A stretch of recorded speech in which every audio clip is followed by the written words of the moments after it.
Hello and welcome to this episode of Superhero Ethics. We've wrapped up Moon Knight, but there's so many questions we still have, and today we're talking about specifically the way this show portrayed mental health. We've had characters who've had PTSD, either diagnosed or undiagnosed before, but we've never had a character with mental illness portrayed outside of that particular situation, and particularly where it is such a fundamental part of the character.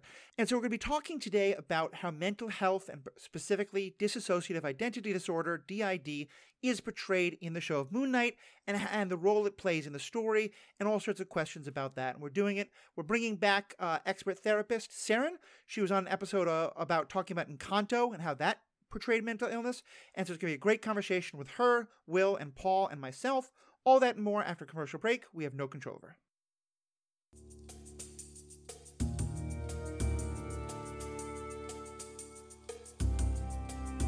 Welcome back. I'm Matthew, your host. He's they, them pronouns. I'll let my guests introduce themselves because we come from a pretty wide degree of perspectives on the show, and I'm glad to have all four of us together. Saron, go ahead, introduce yourself. And Yeah. So my name is Saron. I am a licensed master social worker practicing therapy in Athens, Georgia, and I'm excited to be here. Awesome. I'm Paul Hoppy, aka Zen Madman, and not a co-host, totally not a co-host, just on all the episodes lately. And I enjoyed the Encanto episode that you two did. More than the movie itself, but it did definitely add some additional perspective while viewing it that I really enjoyed. Awesome. Thank you. I hope we do the same thing for Moon Knight. And Mr. Freeland. My name is Will Freeland. I live and breathe Marvel Comics, and so I get to be an occasional guest host when the theme is Marvel. I don't personally have any experience with DID outside of what I see in the pages of the comics, but there have been a handful of characters who have it, and so hopefully maybe I can add to the conversation. Awesome. So glad you're here. Well, let's just start. Saron, everyone's heard myself, Paul, and Will talk about the show at quite a length. Let's bring you into that conversation. Just kind of general thoughts on the show itself, and then we'll get into the mental health aspects of it. Yeah. So I have to say that this sort of revived my interest in the Marvel shows. I liked WandaVision. I liked the other one that came out recently, but this Hawkeye. Yes, thank you, Hawkeye. I couldn't get that. But this, I don't know, it just it was so good that it I thought that really how they handled the mental health in the show, and particularly how they handled DID, was really well done. I thought the story was compelling. I loved the music. Oscar Isaac was incredible. I just thought it was great. And I went into this completely cold. I had never heard of Moon Knight. I like Marvel, but I'm like an MCU only fan.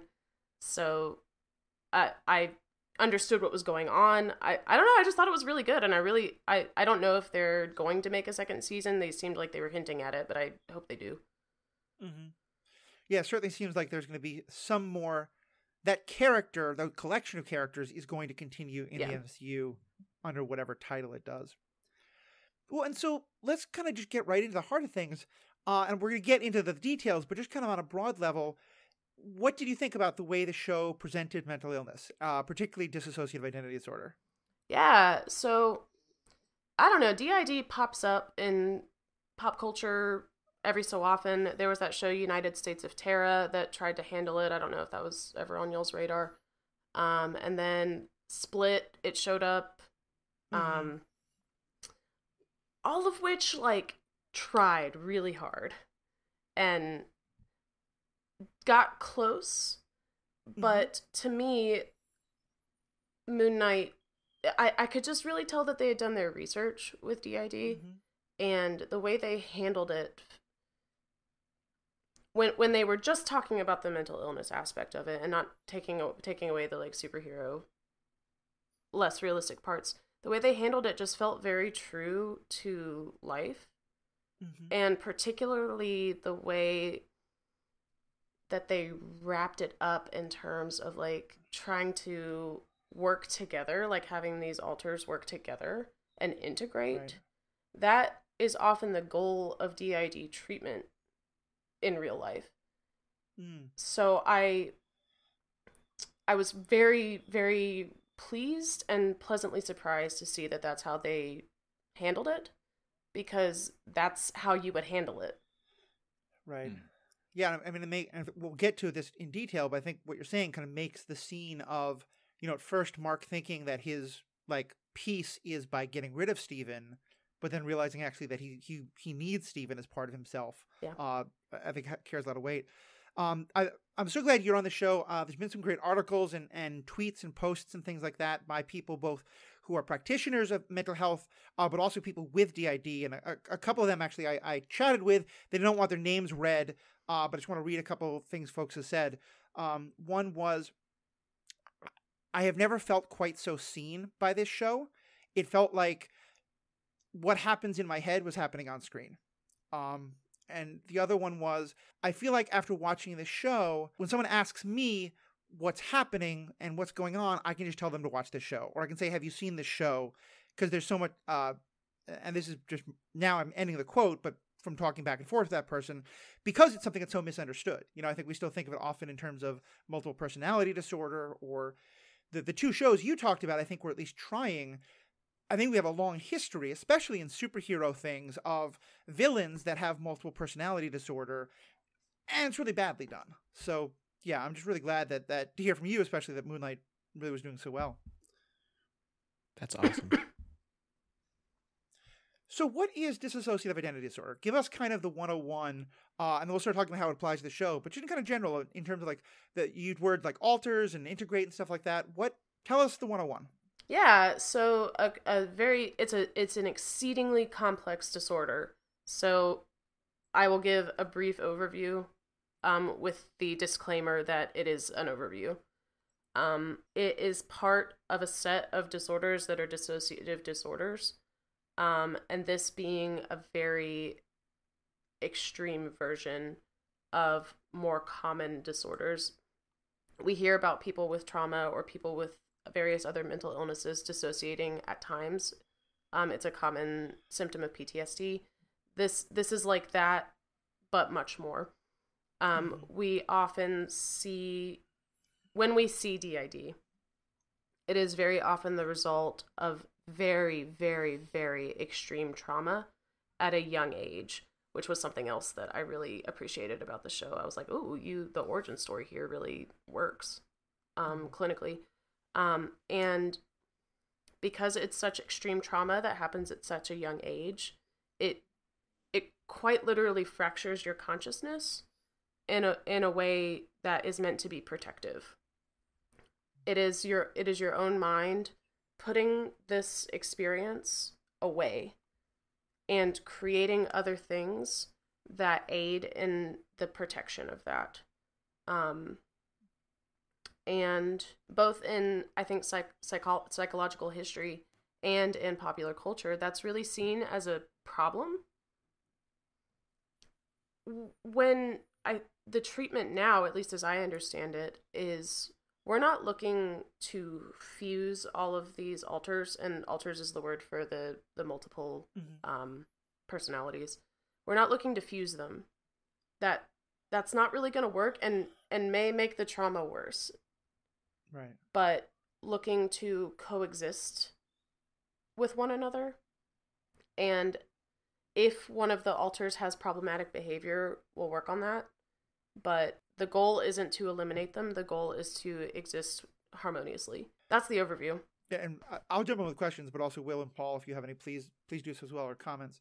I have a question that I'm not entirely sure is, for lack of a better phrase, like PC, but zero frame of reference for patients with DID.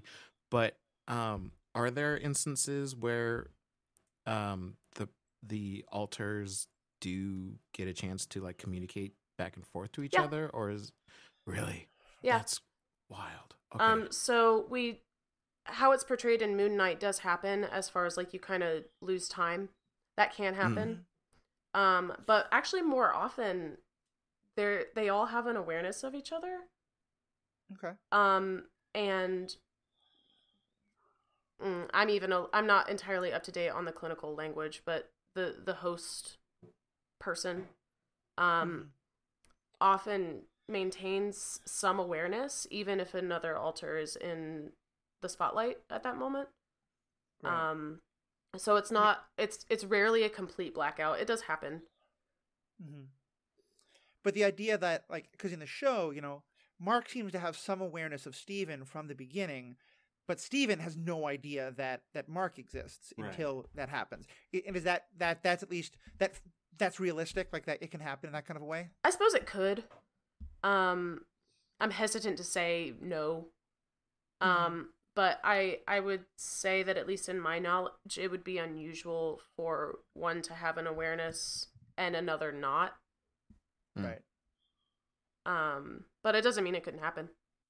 Right. Well, and on some level, I really appreciate how much the show was trying to say, long before Khonshu came along, you know, this person had DID. There is probably some extent to it. Like, one thing we were talking about in the early episodes of the show is, I don't know if he actually has dissociative, or if this is like God possession gives you something that's equivalent to that. And so, you know, I hope they don't use this too often, but there's a little bit of an out there, like, well, this is more because of Khonshu's influence or something like that. Especially since we have no idea, but it might well be that Jake Lockley has come along since Khonshu got involved. Right. Whereas we did see that clearly Marc and Stephen existed before Khonshu was in their life. Right. And it sounds like, just for Saron's nodding emphatically for the podcast, and it sounds like I'm really interested in hearing what you say, that like on some level it's considered like a healthy, not that it's maybe the best possible response, but that it is a healthy response to trauma, kind of like the body, you know, the way we'll flinch in case of danger. And that, if I'm understanding you correctly, like there's some understanding of like, if the mind didn't disassociate like this, the trauma to the mind and the psyche might be even worse without having disassociated like that. Is that accurate? Yeah, as I would say so. Because the image that I use a lot with my clients and with my sessions is that, like, every person has sort of a threshold for what they can handle before they dissociate. Everyone has this. And that gets into a conversation about resilience and these sort of innate qualities that we may not have a ton of control over that exist in us. So some people can handle what would be objectively a lot of trauma without dissociating. Some people don't have as high of a threshold for that. But when that threshold is surpassed, right at the beginning, it's like, oh, you might kind of hop out of your body for a second because it's too much to handle. But then in situations like DID, it's like that threshold is not only surpassed, but you push it and you push it and you push it and you push it to the point where it's like, I don't know of any human who could handle that. Right.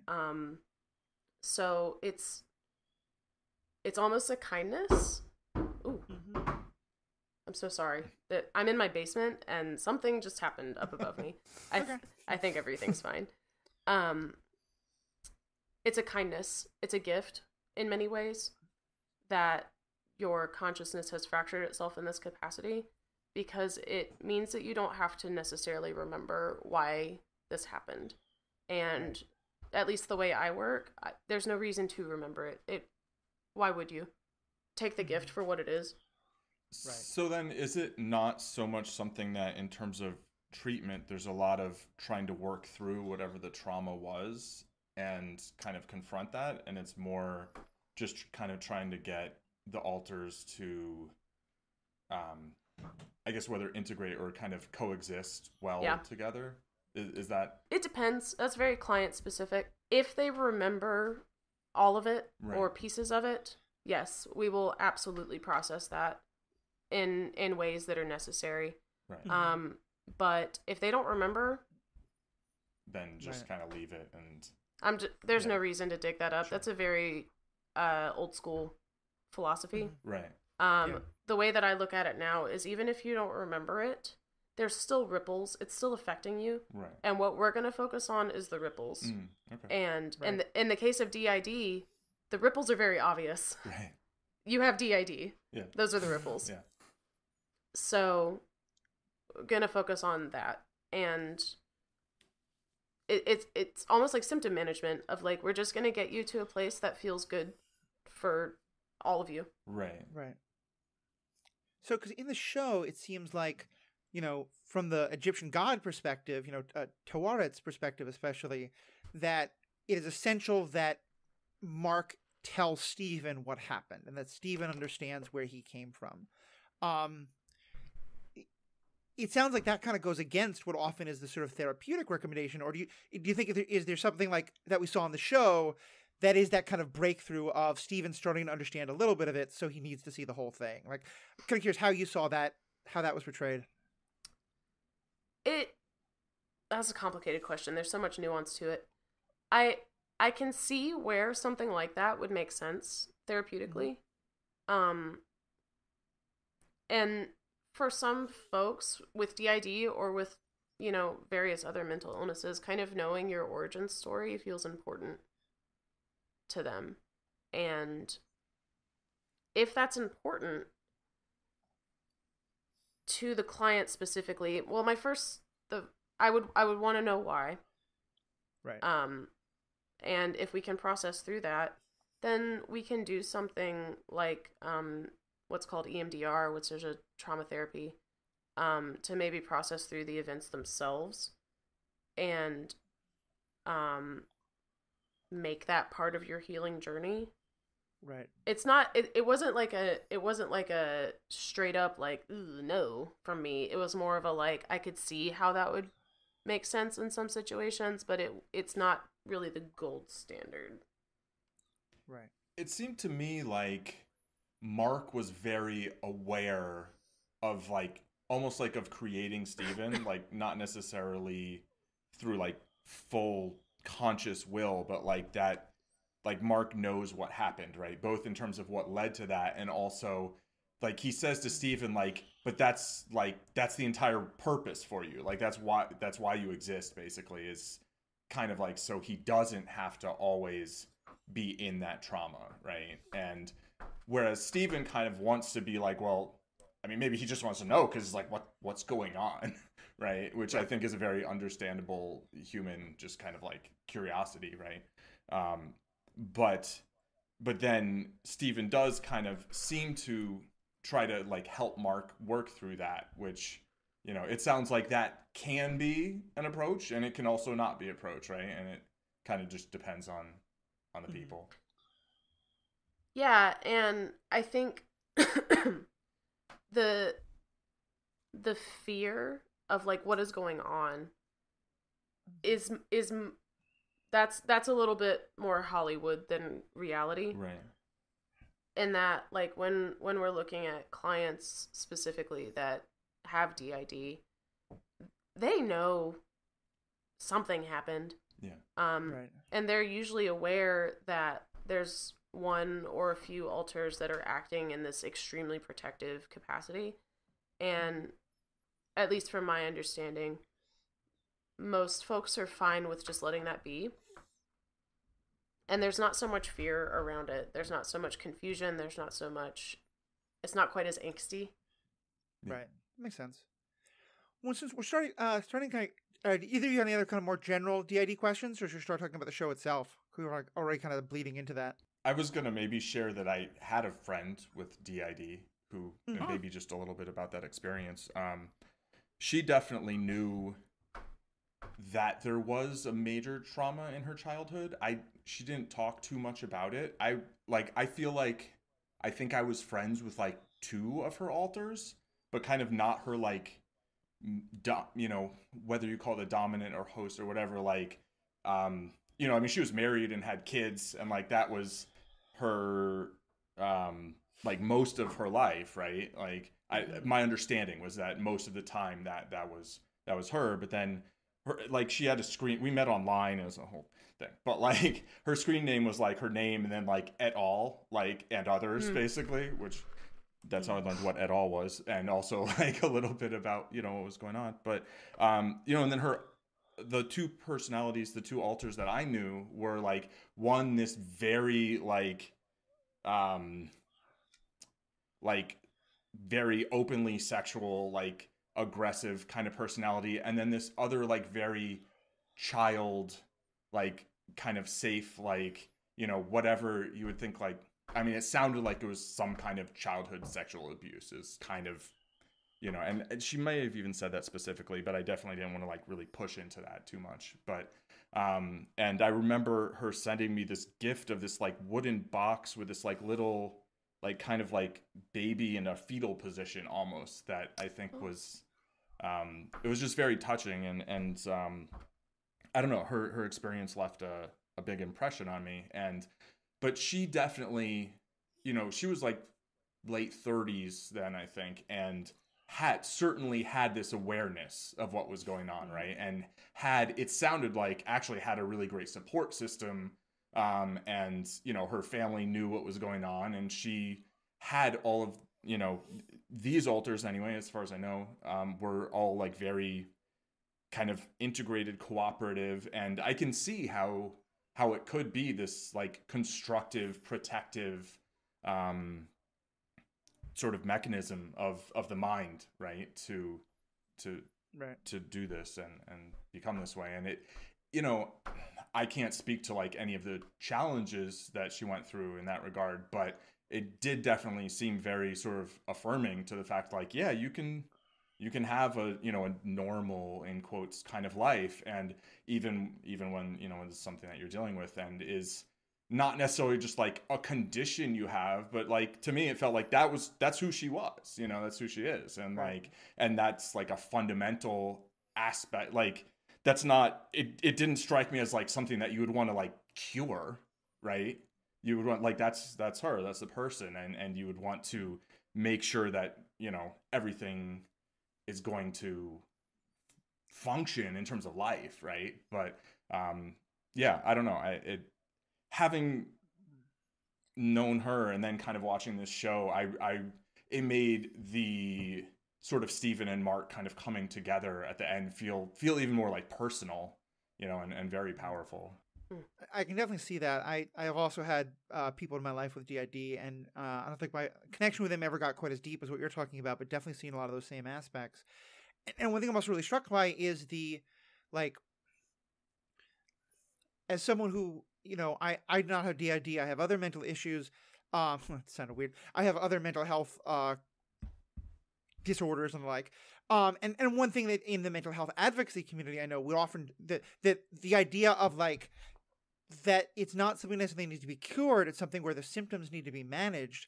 But for example, like, I know a lot of people who talk about, like, you know, having depression, like, in a lot of ways it feels like just being more aware of the suffering around you, you know, yeah. And that, like, that there's value to that. And like, you know, I don't ever want it to be a, like, someone's suffering is like worthwhile, but like, you magically cure depression, you lose an awful lot of the art in the world, you know, in terms of the inspiration of those kind of things. So let's talk about the show itself. And there's specific things that I will definitely want to ask about and talk about, but kind of overall, it sounds like you think it did a very good job. What did it do well? Like, what struck you in terms of like, wow, they really got this right? Are you asking me, or are you asking the room? Asking you. We've all yapped about it a lot. Cool. So I think any question, I think maybe you go first, and then no, that's fair. I just wanted to check in. I can't speak at all to like the comic book accuracy or any of that as far as what they did well or as what they did poorly. But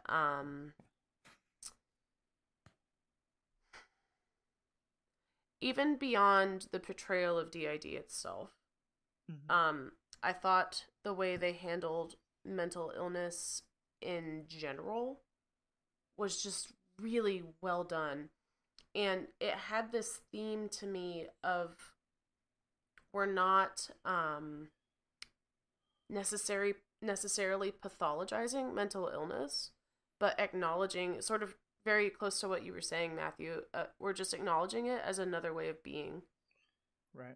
And when you stop pathologizing and when you start just like accepting and feeling compassion for yourself and for others, it really unlocks these new ways of moving around in the world.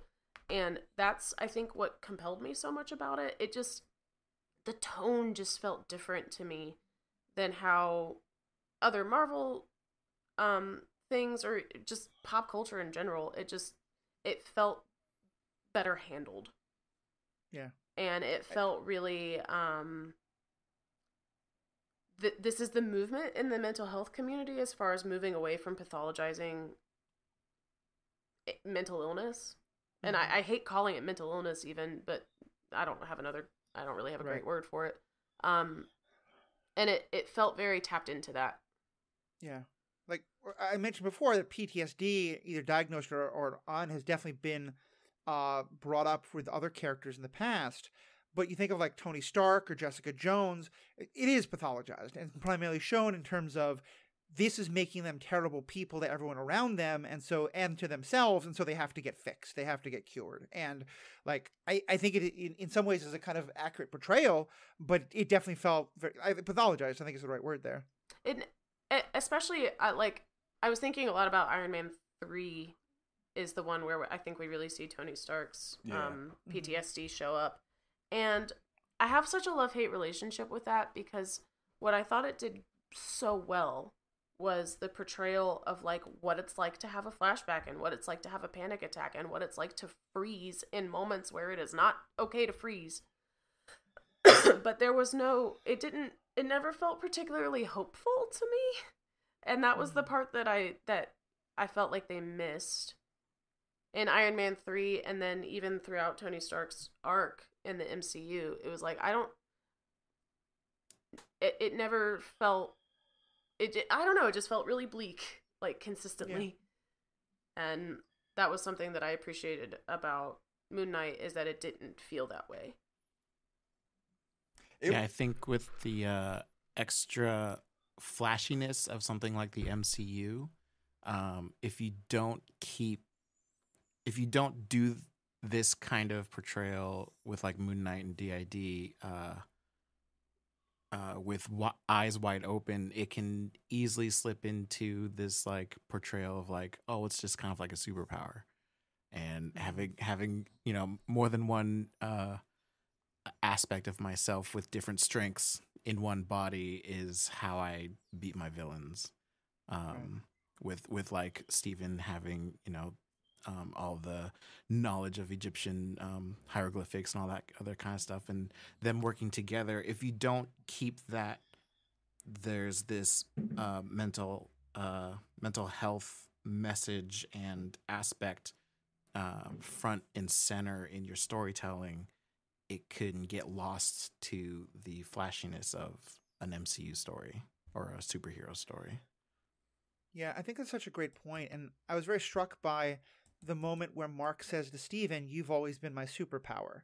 Because I think that could easily have been seen as kind of what you're talking about. Yeah. But my take on it, and actually this was a moment that was mentioned in a lot of the people who have more direct experience of this than I do, brought up, is that my understanding is that that's the moment where Mark is kind of saying, like, you protected me. Like, that's the most heroic thing, the most powerful thing that's ever happened, is you, Stephen, being able to protect me from that. Mm-hmm. And I just loved that, because that sounds like Saron is very emphatically nodding now. But yeah, that sounded very much like is that accurate, Saron, what you're talking about the personalities being able to recognize the value that they each hold?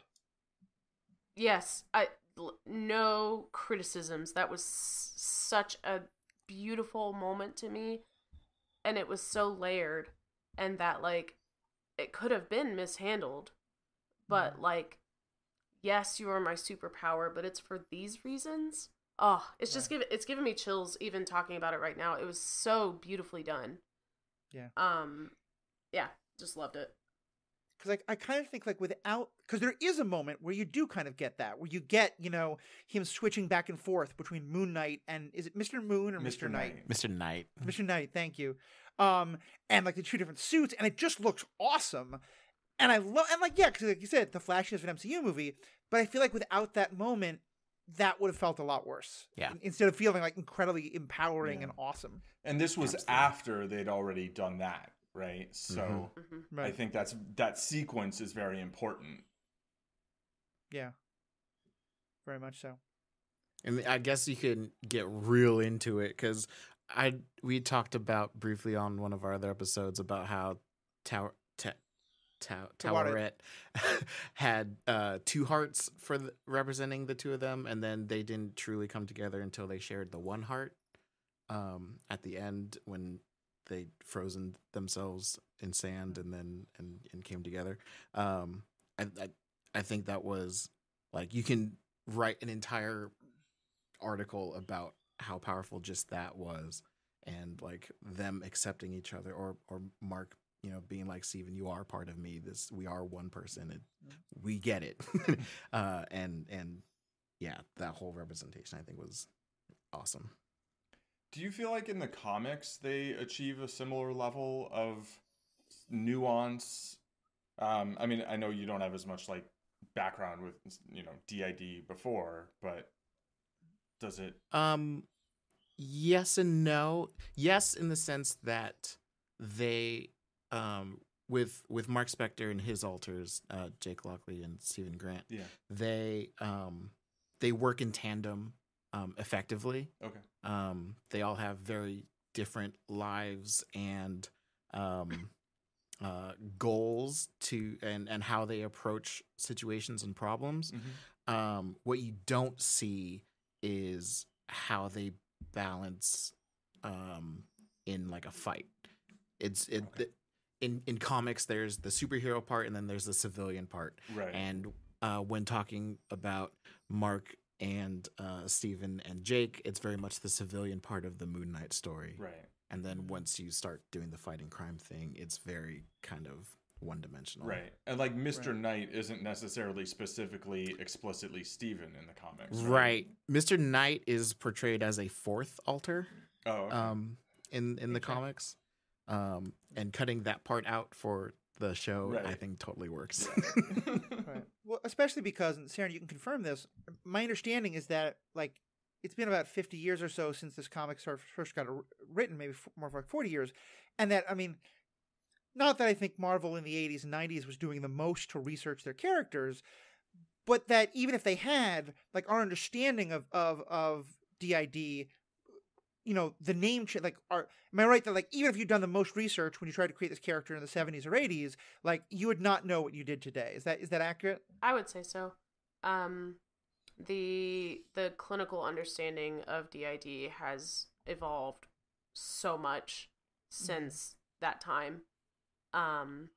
So yeah, even what would have been the gold standard understanding of that time, we now know would just be pretty far off. Right.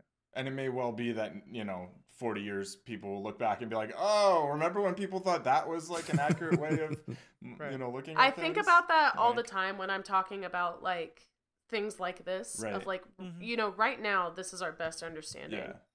But right. Yeah, that may change in 20 years. Yeah. Who knows? Yeah. So always kind of approaching it with a certain level of humility and an understanding of what level of uncertainty we're always dealing with, I think is definitely wise. Yeah. And when you see scenes like him seeing himself, but the other personality in a mirror and stuff like that, is that kind of, I mean, I think there's nothing wrong if that's more just a kind of, you know, TV making trick to help you understand what's going on. Like, do patients sometimes talk about like kind of seeing the alter, or is it more just like, it's just the voices in his head?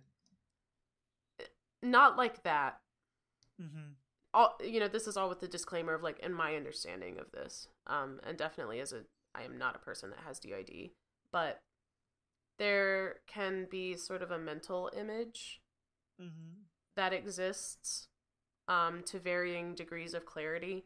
But as far as looking in the mirror and seeing someone else, I've never heard of that happening, unless you also have some psychosis happening, in which case that's a different thing. Right. But it sounds like to you that didn't bother you. That was just kind of that was a TV technique to help tell the story. It's still a show, you know. It's still fiction, and I I was fine with it.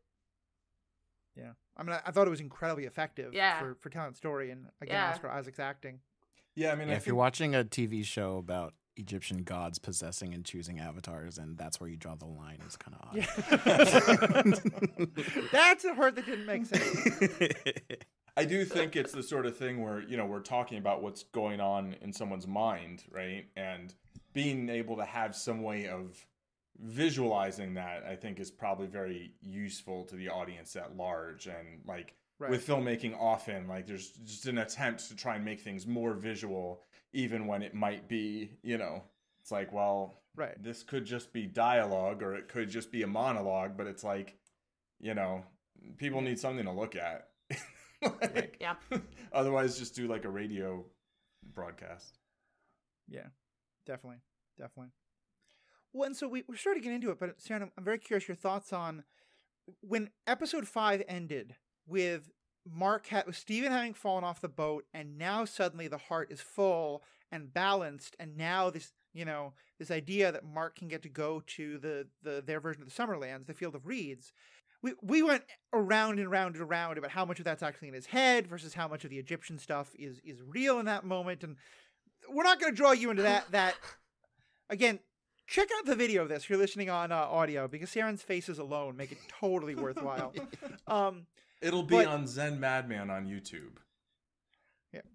My interpretation of it was that it was supposed to kind of represent how a person can think that the goal is to get rid of the altars, and that other people who aren't experts might be thinking that the goal should be to get rid of the altars, but that what he actually finds is that he gets to the Field of Reeds and no, that isn't what he wants. He wants to go back and get Stephen and integrate. Is that how you read that collection of scenes in those 2 episodes? Ultimately, yes. I also went round and round by myself of like, what did I just see? So I had to sit on it for a while, but that is ultimately the conclusion that I came to. Yes. Mm-hmm. From everything you've said, it certainly sounds like the scenes in which he develops DID, like the scene with his mother and how that break happens, that felt fairly accurate to you. Well, the question I had, I've definitely seen a couple people raise this, is if the idea is that Stephen is the one who doesn't know what's happened, both with because I kind of see it as the double-edged sword of both the trauma of his mother, but also the guilt that he carries, because on some level, you're that young, you're going to believe it when someone's telling you like it's your fault. And so, but if the point of Stephen is to not know about all this, what we saw on screen is the mother being terrible, Stephen emerging, and then the mother coming in and starting to, abuse him physically. And so I think, do you think the implication there is that like Stephen has to go away during that, or that like, even though Stephen experiences it, he doesn't like how would that kind of a thing work? Because the chronology there definitely felt confusing. I agree that I got a little bit in the weeds when I was trying to work through that myself. Mm-hmm. And I think there's two kind of avenues that it took for me, and that either what you're saying of like Stephen went away during those moments, in this sort of like in the vein of like Stephen's the one who doesn't have to experience this, right. So Stephen's gonna go away during that, or, and this is kind of half baked, but it's about the best I've got, of like maybe what his mom was doing like didn't quite get to that threshold, and therefore that threshold of like dissociation, and therefore it like just wasn't that bad. But I don't know, like I'm not sold on that theory. Yeah, and it may have been just that one moment of writing, they wanted to have the dramatic tension, but right. it just struck me as a little odd that like he switches into Stephen and then the beating happens. It was a choice that at least clinically I was like, okay. Mm-hmm. Yeah, I feel like it was like they wanted to show the birth of Stephen and what Marc was living through, but they didn't want to show a like aftermath of what his mother did. Like they don't want to show like a beaten child and then show Stephen become. So I feel like to avoid the most graphic of imagery, they had to do it that way. Maybe that makes sense. I forget that it's still Disney. Like we're still talking about Disney right now. Yeah. Yeah.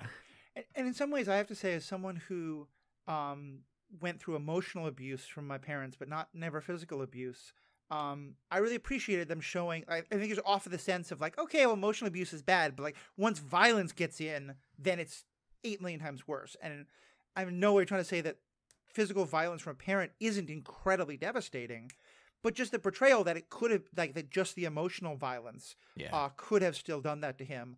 I whether it is, you know, something intended or just because how the story was framed, I did really like that, appreciate that. Me too.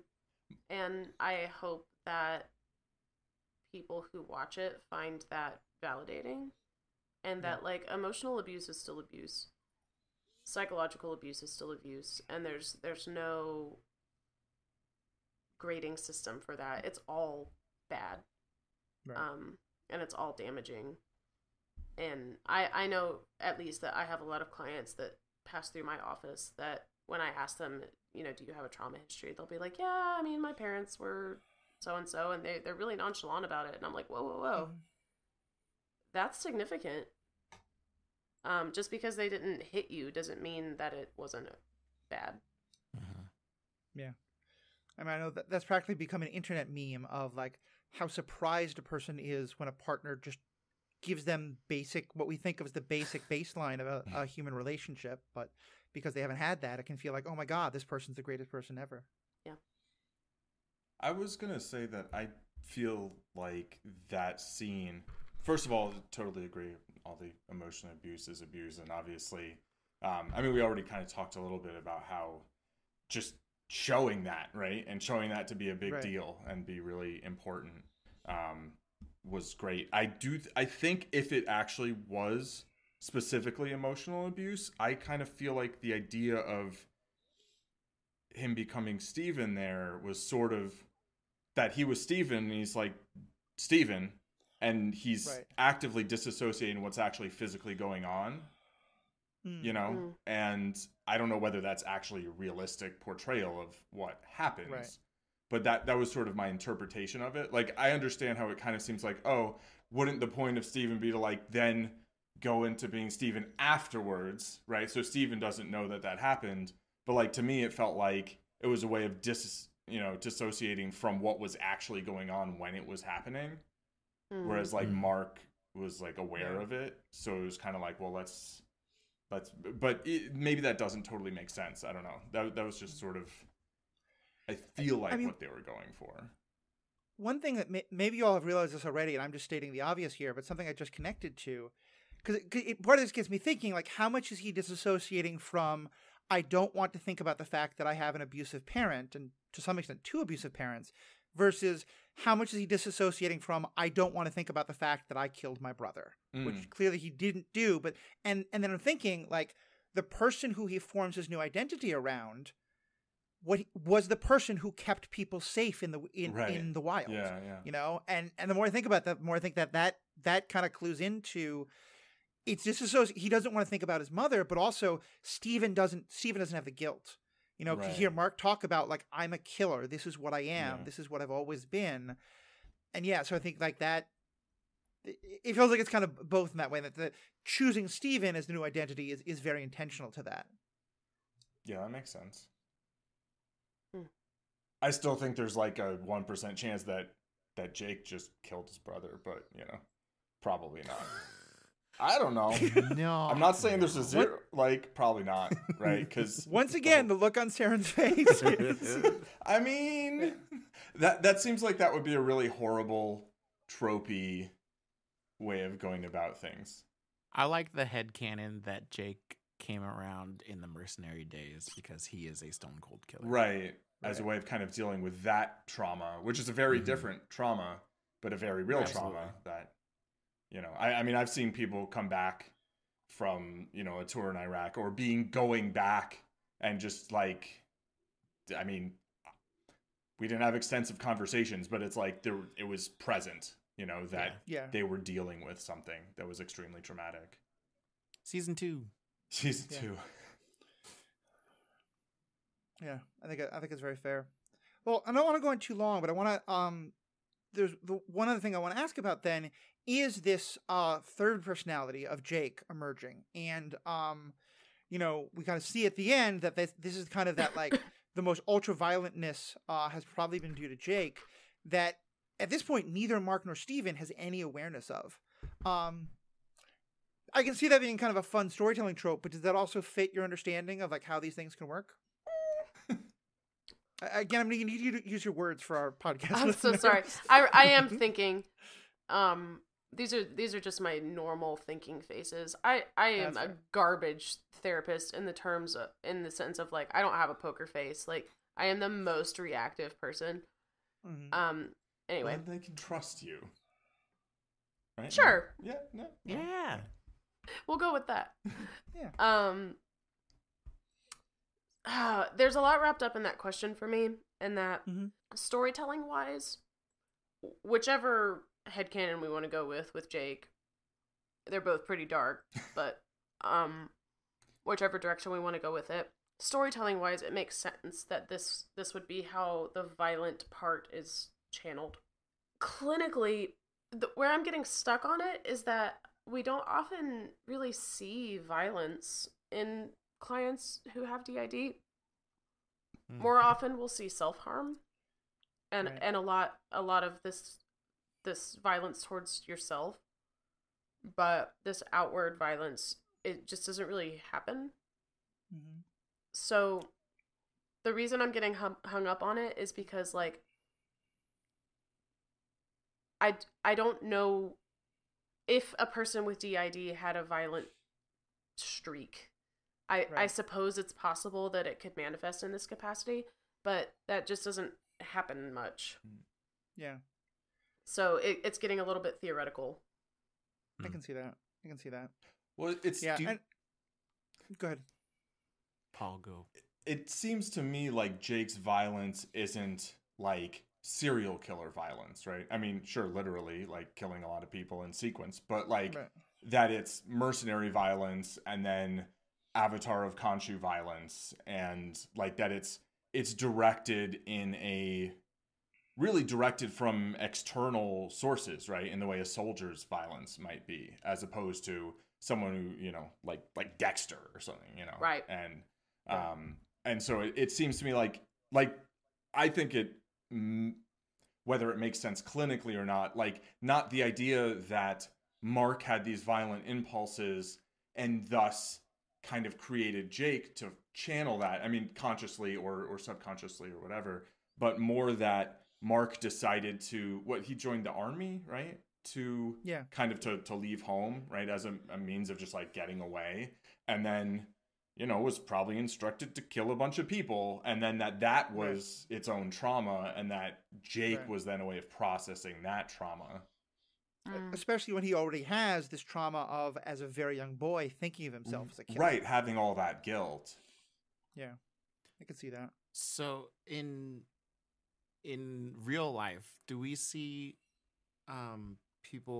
patients with DID developing more alters down the line? Yeah. Okay. It can happen. Because unfortunately trauma isn't like a one and done thing. Yeah. So, but it doesn't, a new alter doesn't necessarily have to emerge as the result of trauma. It can, but it doesn't have to. So yeah, the number of alters that a person has isn't fixed. Right. And what? Good. Just a clarification. When you say that, you mean that trauma won't necessarily lead to an alter, and or an alter won't necessarily be the result of trauma, like a further alter. Both, right? Okay, yeah. Okay. Yeah, and I think it's also important, and I really appreciate what you said about how, for the most part, like DID does not necessarily lead to violence by any means, because I think that's if there's one thing I feel like Hollywood has gotten very wrong, and now it's starting to get better, but, how often have we seen that trope of the person who wakes up surrounded in a pool of blood because they don't know that their alter is a serial killer? Right. I mean, that's a very common trope that I appreciate you saying is kind of ridiculous. I'll ask one last question and let the other two ask any last comments. Because the one I've seen that I thought was really interesting, and I'm curious how it works clinically, if this is accurate, is this idea that, like, trying to go to his mother's Shiva, the funeral, was such a mental, break for him that at that point the alter, Stephen, kind of takes over. And now, whereas before Marc was mostly living his life and then Stephen was maybe there for a couple of hours, now Stephen's in control enough that he could, quite literally fly across the world, get a new apartment, get a new job, and mostly, except for some dining choices that are problematic and things like that, be Stephen. Is that something that you do see sometimes, of where just an alter will just kind of like be like, I'm going to drive the bus for the next couple of months or whatever? It can happen. Mm-hmm. It especially makes sense to me through that lens of, like, there was a moment of attending his mother's Shiva that, like, things changed.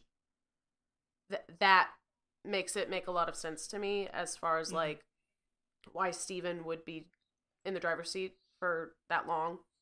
Right. It would be unusual, I think, to see it happen for no reason. Mm-hmm. But because there was that, like, trigger point, it's like, okay, yeah, that totally makes sense. Cool.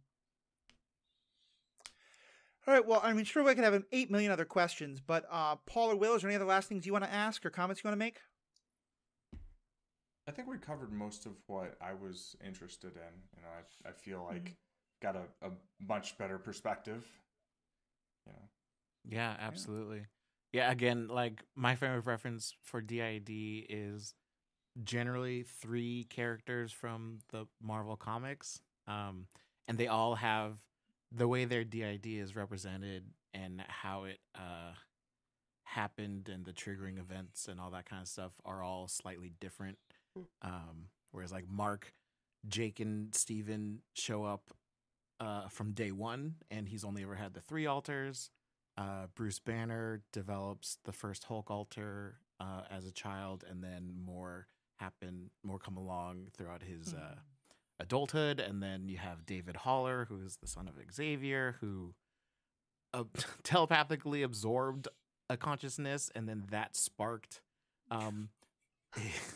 the rest of his DID, and he has had hundreds of different personalities in his head, all with different mutant powers. It's a whole thing. But so yeah, I not knowing how accurate or how this actually plays out in real life, and how well it was represented here in the show has always been a giant mystery to me. So this has been great. Thank you for being here and sharing that with us. Thank y'all for having me. It was so cool to be here. Well, and Sharon, thank you. You've really helped us. I think you've really helped the audience understand this a lot better. And I'm just so glad you got to also enjoy it. That to me, that says so much about the, what the show is doing. Is there any other last comments or points you wanted to bring up, or have you kind of covered all? Yeah, I think I covered all of my thoughts, and more of my, like, parting word or whatever is that I am just so stoked by what is happening in media and how it's handling mental health. It's just so good, and it's so it's so refreshing to me as a person who, like, has mental health struggles, and as a person who, I'm a therapist. It's nice to not have to sit in front of the TV and just, like, rub my temples and be like, oh my God, like, this is just so wrong. And what's funny is, like, I think in your profession, it's particularly bad when they do that. But everyone I know, like, my parents were lawyers, they couldn't watch Law and Order.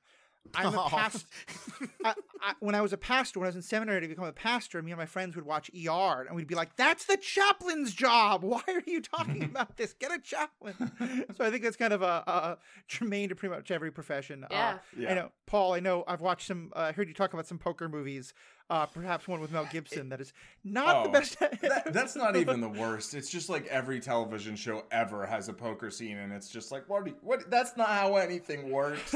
And, like, martial arts, and, like, basically anything I've ever done, you see it in a thing. Anything anyone has a level of expertise in, like when you see it in fiction, a lot of the time it's gonna be really cringe, you know? And then sometimes someone gets it right and you're like, oh, this is so refreshing. You know, this was done by someone who actually knows about this, or like really put the effort into talking to people who have experience, right? Yeah. And it makes such a difference.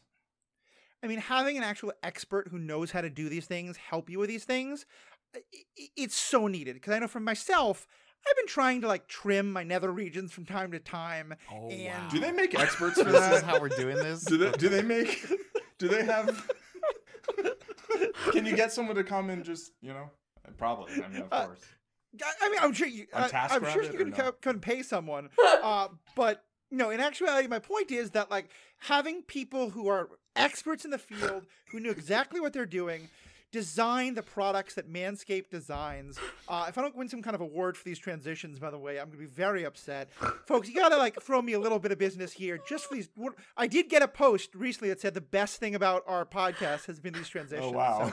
So I'm not sure if that's a compliment or an insult to the rest of the content, but... I mean, both are true. Both are true.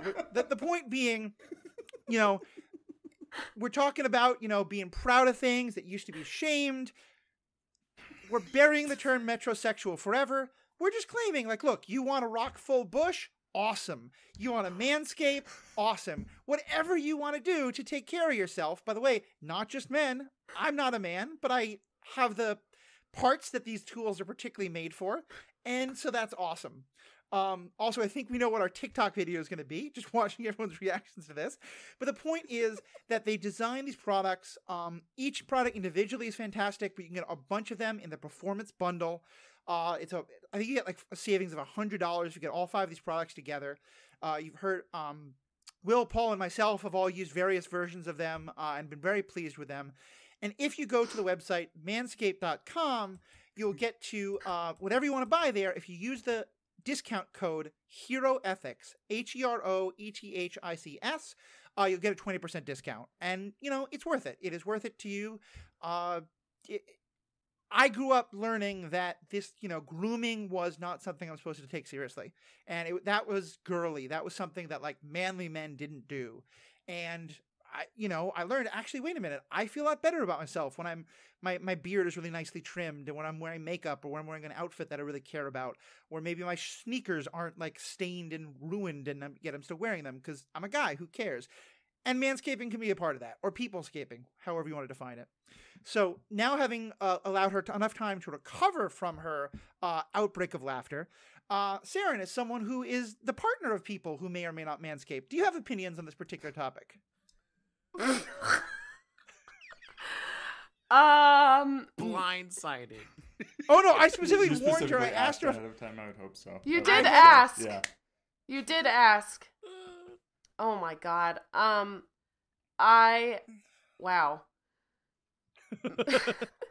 I mean, my only opinion is that, like, as a person who is like extremely demi, my greatest happiness comes when the person that I'm with is comfortable in their skin and pubes. So if they feel good about it, then I feel good about it. Well, and in some ways, that's the best answer, because I think one thing I really like that Manscaped does, in the past, this is always marketed as do it for her, you know? Because, by the way, everyone will be heterosexual if you use this. That's ridiculous. Everyone will be cis. That's also ridiculous. But the idea of, like, I like the idea that it's not their way they're marketing it. It's not do this for your partner. Like, if your partner enjoys it and has some recommendations for you, and that's something you're both comfortable talking about, go for it. But I just like that Manscaped is willing to, talk about it from their own perspective. All right. So with that, I have now given my own promo. Paul, where are you doing stuff? Where's your expertise being shown? I was going to say Booster Gold says use code HEROETHICS. Yesterday the DC hero most likely to recommend. I'm Zen Madman on Twitch, Twitter, YouTube. I think these podcasts, I think we're going to start putting these on YouTube, and I'm going to start with like putting them on my Zen Madman channel. I also have a Zen Madman poker channel. If you want to develop a better poker face, that's not at all what I talk about on the channel, but it's mostly about online poker, but various things. And yeah, so yeah, we're gonna, I think, start trying to put some of these on Zen Madman on YouTube. So you could just search for that and subscribe. And if we get enough subscribers and watch hours, then maybe we'll, put more and more and more up or something like that. Yeah. So. And I will say, for this episode especially, the facial reactions alone are definitely worthwhile. I may also be trying to put some like little clips of these things on TikTok. My TikTok is the Ethical Panda, and that's pretty much me everywhere. The Ethical Panda, that's where you'll find my Twitter, my Facebook, email, all the ways if you want to contact me, give us feedback about the show. Would love to hear your thoughts, feedback. Did you learn something? Do you have a different perspective? Are you someone who is either a therapist or a patient in regard to DID? Any of your perspectives or thoughts, would love to hear. So that's Paul, that's myself. Saron, for yourself, are you, if you're in Athens, Georgia, and you need a therapist, someone might want to contact you. But you're welcome to. Outside that particular area, are there places people can follow your writings and thoughts and stuff like that? I don't exist a whole bunch on the internet, but my therapy practice website is called Getting Real Counseling Center, and we try to put up blogs, and our social media, Getting Real Counseling Center, has a ton of resources and a ton of information available. So even if someone isn't necessarily seeking therapy with me or another therapist in our practice, we try to put out a bunch of free content, educational materials about mental health and awesome current struggles. Well, and if I'll take this out if you're not comfortable with this, but if you're up for it, one thing I would love to do is if we get listener questions, I'll maybe send them to you, and you can at least kind of give us written responses that we can read on air or show another time. So absolutely, awesome. Yeah, bring them on. And then Will, as I'm looking at you on screen, I am seeing an actual Lego Millennium Falcon, and it's gigantic. And I'm thinking to myself, I love looking at it. But I wish I got a chance to watch someone put those, again, Saron's video face reactions here, primo. But I wish I had the chance to watch someone put together a Lego gorgeousness like that. Where could I go, or what could I do if I wanted that kind of thing? Do you? Well, actually, what you could do is you could follow me on Twitch. I'm Silver Dreamer, Silver with a Y. I build Lego sets and model kits, little like Gundam or Transformer figures. And I have a good time during the week doing that. On Sundays, I have, because of my massive Marvel collection, I have a lot of people ask me how many comics I have, and I never know the answer, and so I am spending my Sundays on Twitch cataloging my comic book collection so I can answer that question. Awesome. Yeah, definitely worth checking out. Really enjoyable. I'll also just say about the podcast that Will hosts with his friend Steve, Hype is My Superpower. Yeah. Did I get the name right? Yeah. Hype is my superpower. You got it. Yeah. Okay. Yeah. He often comes on this podcast. The two of them, when we talk about it, Hype is My Ethics, and I think I gave that as the name last time. Yeah. It's a great podcast. If you're really into comics, they give great descriptions of it. And even if you don't like comics, or like myself, they do a great job of filling you in enough on the story that you can follow what they're talking about, which is, I think, just such a needed thing for mediums like that, where a lot of people might love the story, but not love the medium of the storytelling. So to all of you, thank you so much. To all of our fans, thank you all so much. Please let us know what you think. Please give us some feedback. And most importantly, have a great day. Bye. Bye.